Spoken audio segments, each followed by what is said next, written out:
Ya kupasa kujua kwamba kikosi cha Simba kimeendelea kuboresha benchi lao la ufundi, na ninavyozungumza nawe hivi sasa Simba wameongeza mtu mwingine kwenye kikosi chao, na huyu ni kocha ama goalkeeper ambaye anafahamika kama Vutomir Votov, ambaye amezaliwa tarehe 22 mwezi wa 11 mwaka 1971 akiwa na miaka 53, ambaye unaambiwa na UEFA RSNB amezaliwa pale Mezdar, Bulgaria. So ni Bulgaria kama alivyo kwa Patev.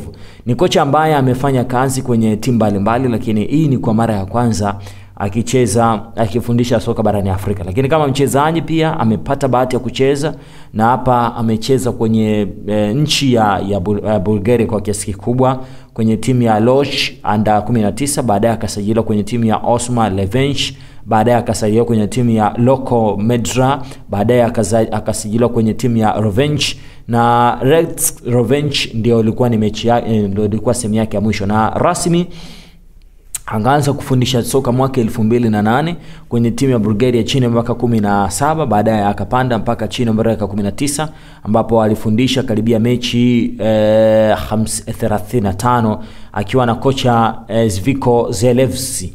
Baadaye akapata kazi kwenye kikosi cha Let's Revenge ambapo alifanya kazi kama assistant manager kwa miaka takriban 2.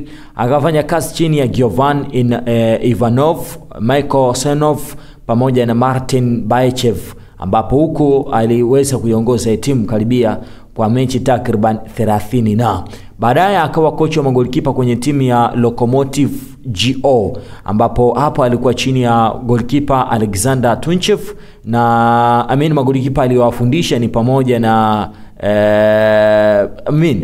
kocha mkuu alikuwa ni Alexander Tunchev pamoja na Historic Ronkev, ambapo alikaa tu kwa kipindi cha mwaka mmoja. Baada ya hapo akajiunga kwenye timu ya Loko Partidivia ambayo iko nayo kule Bulgaria. Baadaye akawa kocha wa timu ya taifa ya Bulgaria, kocha wa magolikipa kwa mwaka mmoja kabla ya kuhamia kwenye timu ya Spartak Vienna, ambapo pale napo alikaa kwa takriban mwaka mmoja.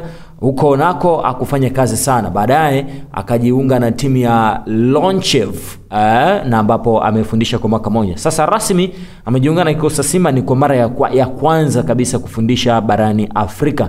Tunatarajia ataleta mapinduzi makubwa sana ndani ya kikosi cha Simba. Ni swala la kusubiri na kuona. Asante, bye bye.